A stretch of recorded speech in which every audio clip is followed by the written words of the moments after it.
Hi. So my name is Nora. We thought we'd introduce ourselves since I think all of our Facebook fans probably know Dr. Katrin very well. I am a veterinary nurse for the past 15 years and I have a special interest in feline behavior, and I'm part of the behavior team, and talking about cats and their behavior is the thing I like to do most of all. And my canine counterpart Ilse is also here. Hey guys, I'm Ilse and I'm part of the behavior and training team here at German Veterinary Clinic. I'm a certified canine behavior consultant and a certified fear-free trainer, and yeah, I love all the dogs. So we wanted to speak about something that I think is very relevant to lots of our clients and probably people follow us as well, and that is pets and how they interact with our kids. It's something really important, even if you're not a human parent yourself, to be aware of, because I think so many of our pets do have kids come into their lives at some point or another, even if it's just a visit. And it's something that we deal with a lot in the behavior department, is issues between kids and pets and a harmonious home. So we asked you to send in some questions, and we've got quite a few good ones already. And if you do want to ask anything, or if your kids want to ask anything about cats or dogs, medical, behavioral, please go ahead and pop them in the comments. Yeah, and like Nora was saying, for example, I'm not a human parent.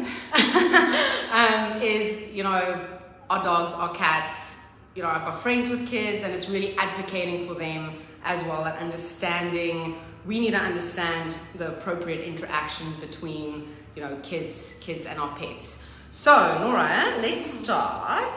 I've got one for you. Okay. A little kitty cat one. And this comes from a lady called Melanie. And she says, I have two older cats. One is 2 years and the other 5 years old. When my son turned 8 years old, we decided to get him his own cat. We adopted Muffin a few months ago, and she and the other cats don't seem to be getting along.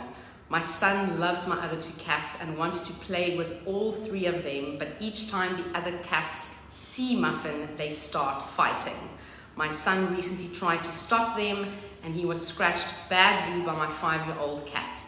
Any advice on how to get them all to get along and keep my son safe? Woo! There's a lot in that one. So that's a big one to start on. I suppose the number one thing is safety, and absolute separation between Muffin and these other guys is the way to go for now. I think that we have to, when there's episodes of aggression that can turn into redirected aggression towards us, that can be very, very dangerous, and I think we need to, as the first thing, is have complete separation.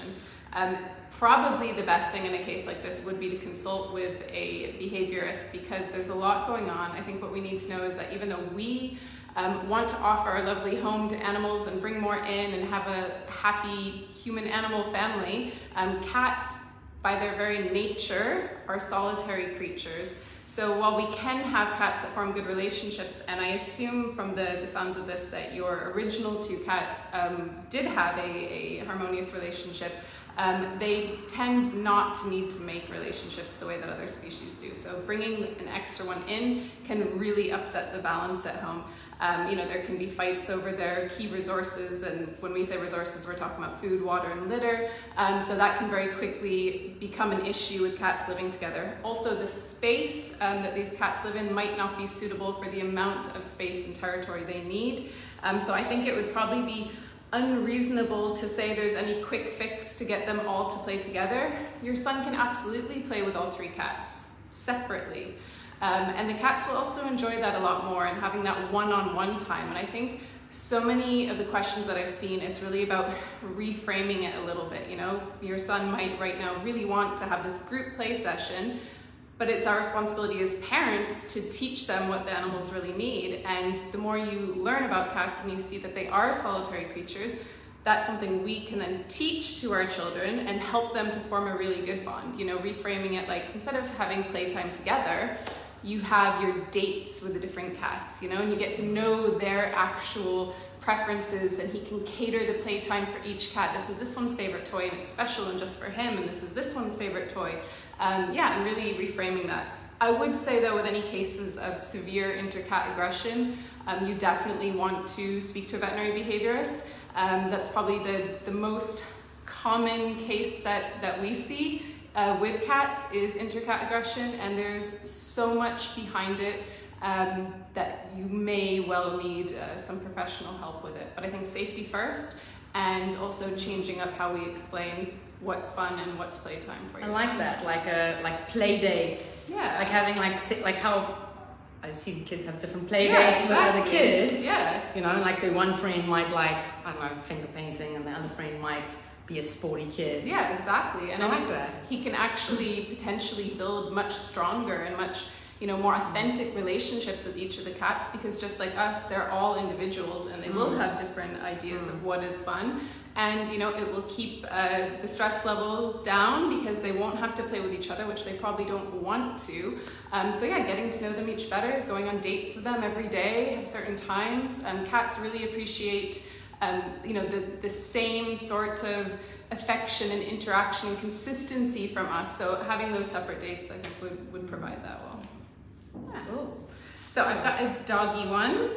Yeah. And I think is also a very common question that we're asked here in the clinic. And it just said, what is the best breed for us to get as a family dog? Oh, that is such a tough one. That is really a tough one. I would say it depends. It really depends on what kind of lifestyle you want. Are you a very like outdoorsy family? Are you the kind of family who just wants to like chill on the couch?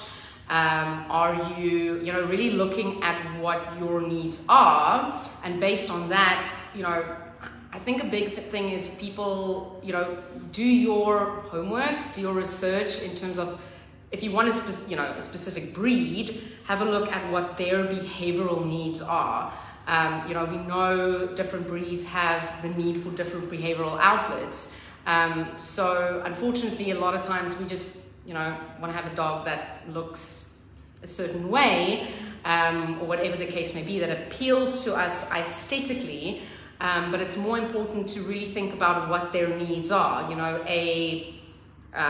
Jack Russell, I always use the example of a Jack Russell. And Jack Russell is, you know, don't be alarmed if your Jack Russell eats all your kids' toys. And then it's being very aware of how to teach from a very young age the puppy, you know, appropriate behavior. Obviously, a lot of education in terms of the children from a very, very young age. I would also just want to add on to that, you know, if you want to get a dog, don't get the dog for the kid per se, because, you know, unfortunately kids, you know, it's still going to be mom and dad's responsibility and all of that. And I know we have this Disney idea of, you know, Lassie and Timmy hanging out together, but it's Disney.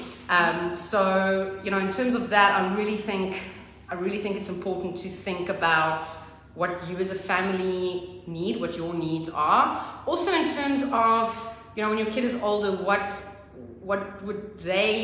kind of their needs are, I guess. And then very importantly, once you have done that research, is looking at what kind of breeder are we talking about? Is it someone that actually breeds also for temperament? Are they sure that resilience is in place? You know, I think our expectations of dogs are unfortunately so high and sometimes often a little bit unrealistic, you know, and regardless of the breed, if a kid's going to pull the dog's tail, not going to be very happy about it. Yeah. You know, I do think, yeah, it depends on where you live. Is it a big villa? Is it a small apartment? There's so much to consider, and it's not a decision that should be taken lightly. You know, not like, oh, I really like the look of the dog, as I said, but really looking at what their actual behavioral needs are, and understanding that, you know, dogs have more than just, I need water and a place to sleep and food. They have a lot more of that. You know, it's a tough one. Yeah. It's really tough to say, like, a specific breed. Like, you know, certain breeds, I guess, it's just hard because it's also individual. It really is individual. So that's a really tough one. I have a follow-up question to that as the cat person. If you were going to meet a few dogs or puppies, say, what are some behavioral things that you might look for? What would, you know, make I don't want to say a good choice, but what sort of things would you potentially lean towards if you were taking that? So basically, if I wanted to have a couple of things, we have to take the age into consideration. So if you're kind of, I mean, obviously the puppy should never be taken from the dam or the mom. You know, ideally 9 weeks and older. You know, some say 8 weeks, but definitely not before that. And, you know, kind of things like, at that stage, kind of a resilient puppy would want to approach, want to interact, kind of show a little bit of bravery. That hazard avoidance behavior when they get a little bit older hasn't really switched on yet, or ideally shouldn't have switched on yet.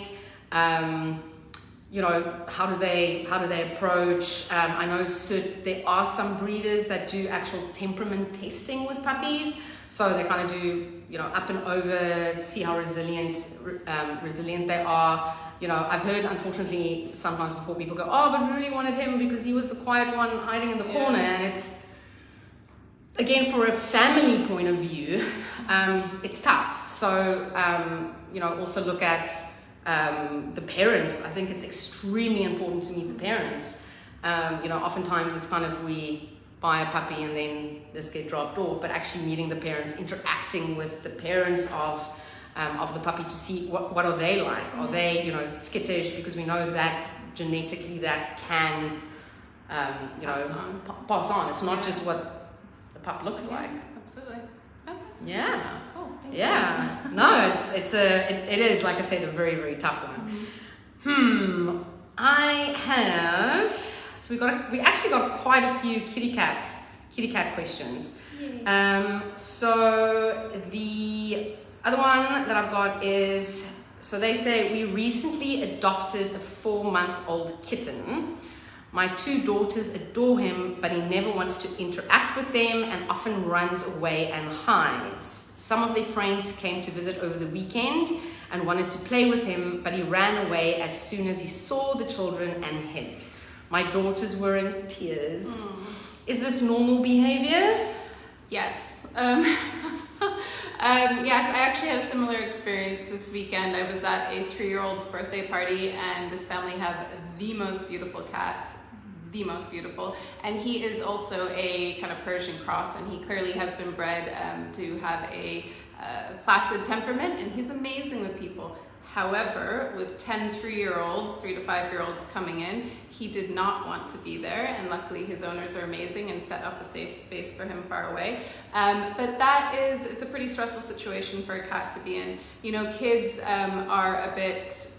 they can be a bit erratic with their movements and with their, you know, their words as well, and they can be frightening for cats.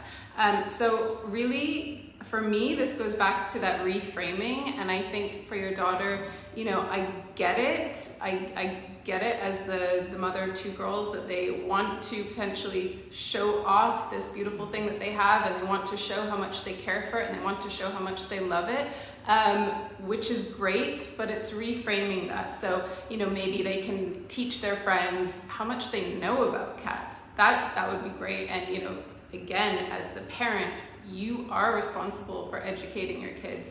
I think any parent knows what little sponges kids are, and if we can start when they're young, teaching them about, you know, animal behavior and pets' needs and that from the very young age, we can really help them to develop into amazing pet owners.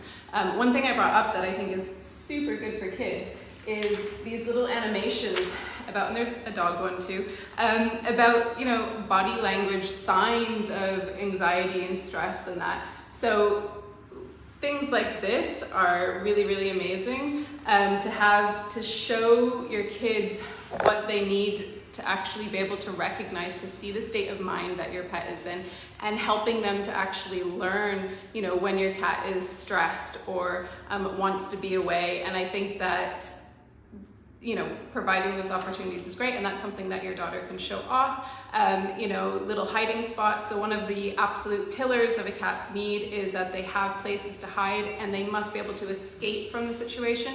So, helping your daughter to create a little safe place, a little palace for the cats before she has visitors can be really, really special for her, and probably even more rewarding than showing the cat off to her friends, actually creating that safe place.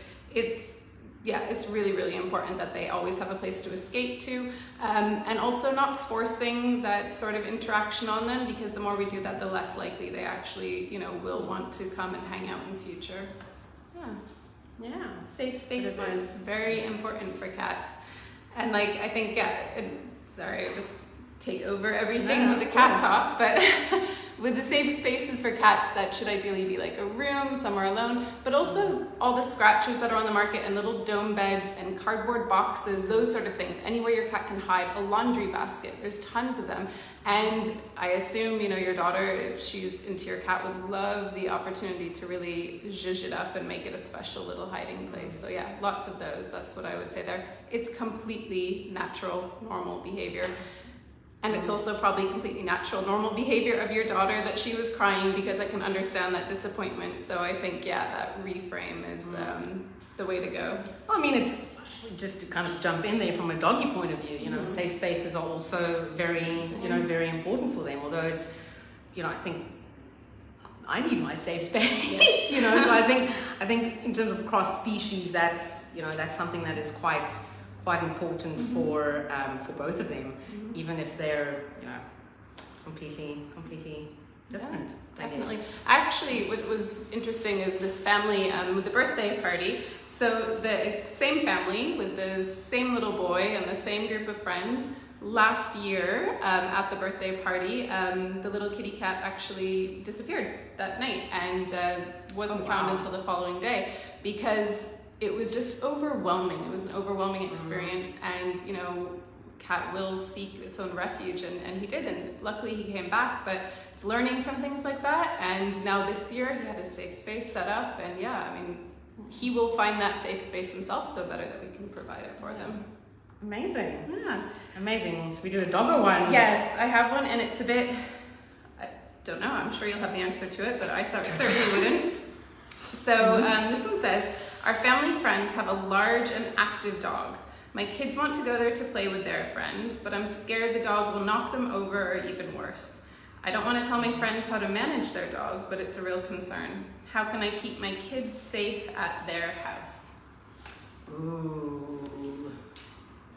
So no, it's we were talking earlier about kind of the needs of a family, and I think especially when it comes, I have no idea how, when they say large, I'm assuming, probably able to knock a kid over based on the question.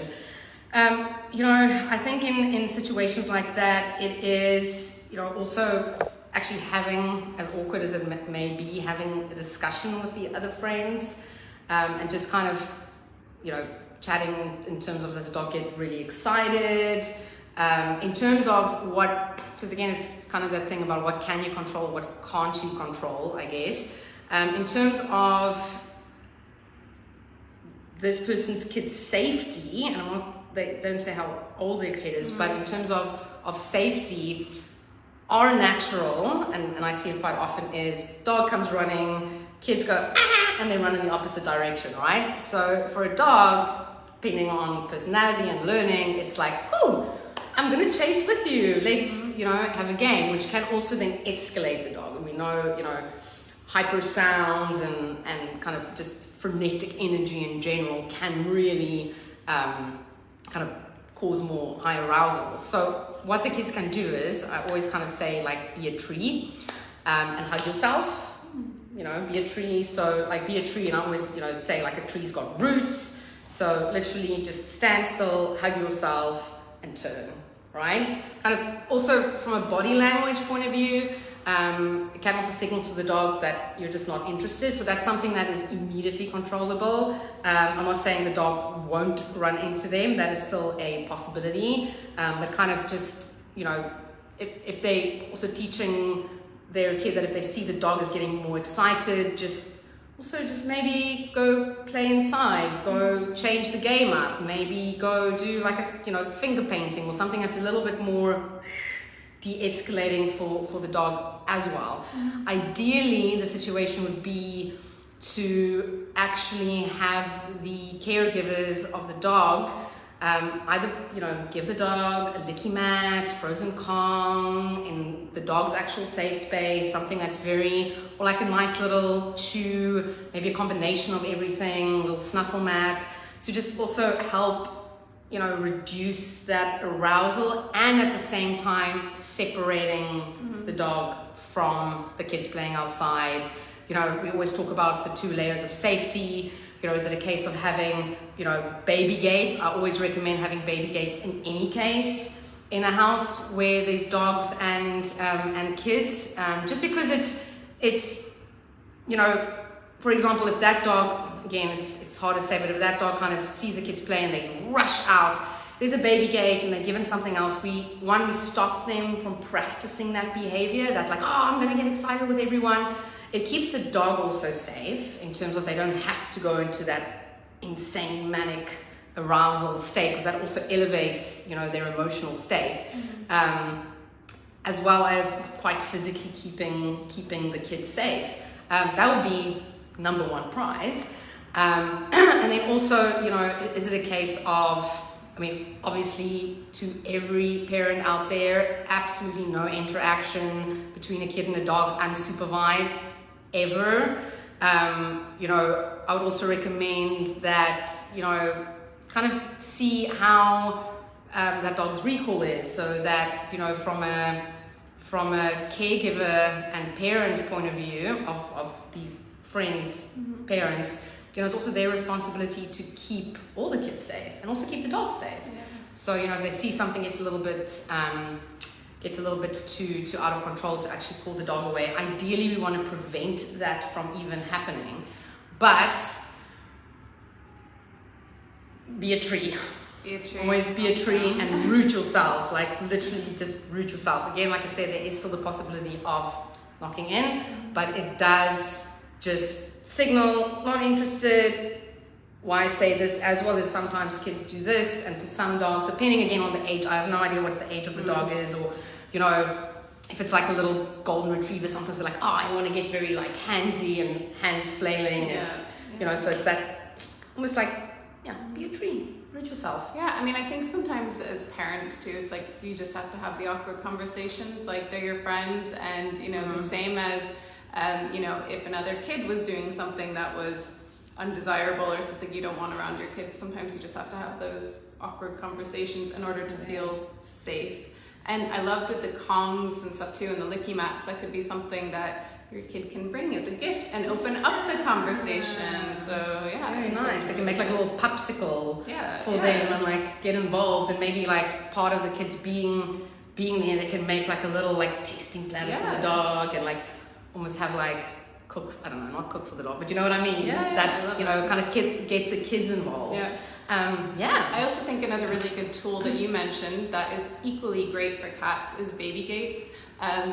Kind of in the opposite way though for cats, because having baby gates that stop your kids, so younger kids, toddlers, but the cats can actually jump over and escape. Or mine have quite wide bars in it, so a cat can fit through, a kid can't fit through. Again, going back to that last question, with the cats must have the option to escape, and to actually allow them to get away to a place where there's a barrier and they know that they could be left alone. So baby gates for the win. Baby gates for the win, everywhere, everywhere. Let's do another little kitty cat one. Okay, so this is kind of touches on what we discussed with dogs. I'm just flipping it on the kitty cat side. So they asked, we would like to adopt or buy a kitten for our 1-year-old daughter. What should we be looking out for when deciding which breed or kitten to get? Okay, so having had 2 1-year-old daughters at different times, I would say it's potentially not the ideal time to get a cat. I think everybody should have a cat, but at 1 year old, there's a lot happening for parents for the 1-year-olds. It's normally when so many behaviors start, and walking and some talking and some eating and all of that. You've got so much going on as a parent of a 1-year-old. It's potentially not the best time to introduce a kitten as well, because kittens do have needs and they need to be played with and they need to be cleaned, and there's more than just having them in your house. So my first piece of advice is maybe wait a bit until your kid's a bit older. It just doesn't feel like the opportune age to introduce any pet to the house, really, from a parenting perspective, knowing how much is going on and probably still some sleepless nights and that. So that's the first thing I would say about that. As far as if you're gonna do it anyways, and you absolutely must have a cat, breeds, I think the most important thing when we're thinking about what type of cat isn't specifically the breed, but their history and have they been exposed to kids and family situations during their sensitive period. So, this really short window when they were young, did they have positive experiences with kids? Did they have positive experiences with families, with being held, with anything that's going to be normal in your home? Because if they have not, and they've had no experience, and they've just, really had an absence of any positive associations with those, they can still grow to live in that household, but you're kind of, going against the water there. It can be really, really hard. So I would prioritize finding out the history of the kitten and making sure that it actually has had positive exposure to kids or family life, because that is going to make your odds much, much higher that it will be happy and successful in your home. Different breeds, I love all cats, but educate yourself the same as I said about the dogs. Some cats need a lot more activities. Some cats, need, and we're talking about the environment, not even for kids, like some cats need, larger spaces or more medical care potentially. There's lots of things to figure out aside from the fact you have a child at home. But I would say specifically, it's a tricky age to juggle all of that. And I would look more at that kitten's early period if you can, or maybe prioritize finding a kitten who you are able to find out that early period, because that is really going to be a huge stepping stone in making a successful transition to family life. Sorry, we just dropped for a second. Dropped for a second, connection just dropped. It just spurred something in my mind. In terms of, because of course in dog world we kind of, not dog world, but reputable breeders and building resilience and all of that. Does the same happen with cat breeders? Yeah, I'm just curious now that you mentioned kind of the history and all of that. Absolutely, and I had the opportunity many years ago in Ireland of working with some fantastic breeders who really did put a lot into that and assessing the temperaments and that, and also allowing potential owners to meet the parents and that. I think, when we're talking here in the UAE specifically, it's typically much more adoptions, and I think that that is where most people get their pets from cat and dog, actually. The breeding option just isn't, which is great because these animals need homes. And I think it's so great to be able to speak in that case to the caregivers, whether it's a shelter or a foster parent, and really get as much information, like, how long has this cat been here for? What do you know about it? How did it react? That is really, really important information for that cat going on to the second home. So yes, breeders do that, but I'm not sure in our client base if that's a real thing. Kind of similar to the canine here in the UAE specific. Yeah. So I think, asking as many questions as possible. And there's lots of things online like checklists and that. One thing I will say if you are going to meet a kitten is similar also with the dog. If it's a family kitten, it's going to be a loud, crazy house.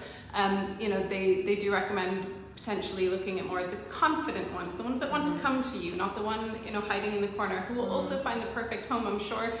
But a busy family life might just not be a good match for a cat who's so shy and so scared and shows any signs of stress or fear.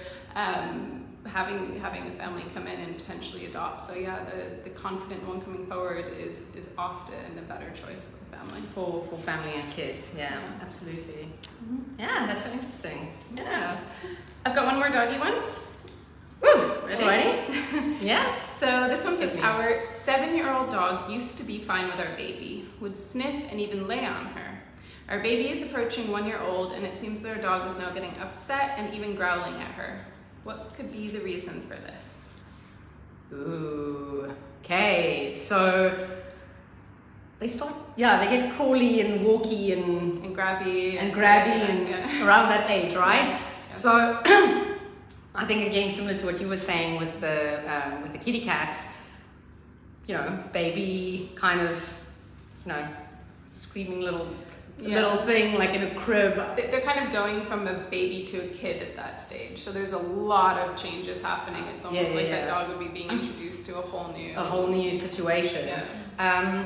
So yeah, I mean, it's I think the most part, like babies are more predictable for dogs. Like they're in their little crib, they have kind of a routine, like they go to bed this time, they, on mom, or, and not as, just more predictable in terms of movement as well. And then at this age, crawling and, for dogs, it's they love predictability, they love routine, they watch us all the time for signals in terms of what's going to happen next. So that's why your dog knows, you're wearing those shoes, we're going to go for a walk, or you're doing that thing, we're going to go to the vet. They are the whole time making, associative learning because they want predictability. It gives it makes life, routine and predictability makes life easier. We know for a lot of people that's the same thing. It's expectation. Yeah. And all of a sudden you've got this, not all of a sudden, but this little thing that wasn't kind of in your face and would have been, maybe kicking or whatever. Now all of a sudden it's like on your level potentially and crawling and right at their level. Like depending on the size of the dog, but it's also like, all of a sudden you're in my, and also I think it's approaching. I think that a lot of times, because I mean a 1-year-old is not going to know. It's like, little doggy or whatever. They have no caution. They don't recognize the body language signs. They're so young. No, of course. And I think also a lot of times it's because it's also, it's like puppies learn and explore the world with their mouths, right? That's why puppies are quite mouthy at that age. So if you think, puppy is a baby, and kittens are. So a 1-year-old, how do they explore? They explore with their hands. So, wanting to feel fluffy or, twinkles or, but I think it's also moving into that space. All of a sudden it went from something I could predict, and I had a pretty good idea what the rules are, and now all of a sudden the rules have changed, and now it's, so again in that situation, baby gates, layers of safety. I would say get in touch with a veterinary behaviorist, a behavior consultant, in terms of really not only environmentally managing, but also, getting the dog to understand that they have an option to be safe, again, creating those safe spaces, exit routes for the dog, as well. And, but it's something, especially if the dog is already 7 years old, they've kind of had a routine before that, I'm assuming, if they had the dog from a puppy. So there is, again, quite a bit of play, but in terms of just why it is happening, unpredictability coming into the space, something that I use myself, and you can speak on it for dogs for sure, but I'm just thinking about that safety thing and how that just seems to be the recurrent theme. Pets need safe places. But one of my favorite things that I used during those transition periods with my girls was Fellaway. So I just found that was really amazing because Fellaway pheromone diffuser and spray, it's basically artificial facial pheromone of cats, and it just really promotes feelings of safety and security and familiarity. So those emotions you were just talking about, the dog being opposite to that, and I think with the Adaptil, very similar, and helps dogs be able to adapt to situations. So those are really amazing products to be able to quickly plug in. You don't have to think about it. It's no extra work when you're managing pets and kids. They actually really, really help, and they're evidence-based. And the nice thing, I think the nice thing with Adaptil, which is the pheromone when the mom dog is nursing the puppies, also that relaxing family pheromones, and you can get a collar for them, so it's like a little collar that once the skin heats up, it produces, so it's literally right with the dog all the time. The little spray, I know the cat ones also have a spray, in their safe space. So, they really have the opportunity, with their Kong, all of that. Other things that one can look at is Zolkine as well, which is a milk protein that also helps in terms of, again, just from a natural side, and actually, introducing that during that time. But absolutely safety. I think it's, it is that, and not just, I think it's the safety of the actual physical danger for both. In terms of from a dog point of view, also don't want your dog is pulled and all that kind of stuff. Especially if you've got an older dog, there might be arthritis, there might be pain. So keeping them physically safe, and then of course emotionally, and it's change is stressful for everyone. Any mammal that has to experience change, and again, depending on our resilience and our history and our learning. Some of us cope better than others, and it's really taking that into consideration. Yeah, definitely. Yeah. Wow, I could talk about cats and kids all day.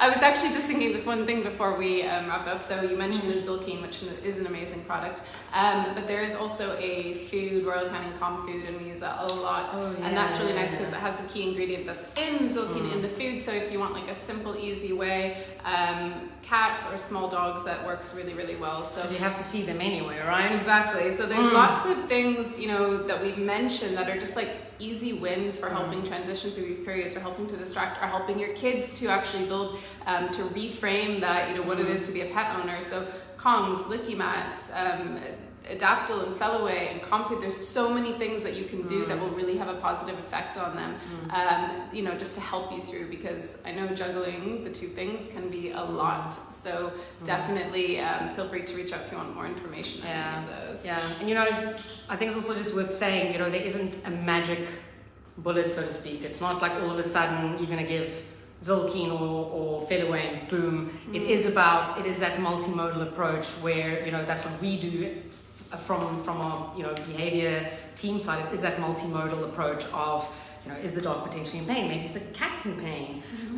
Is what can we do in the environment to set it up? Does it need to be behavior modification?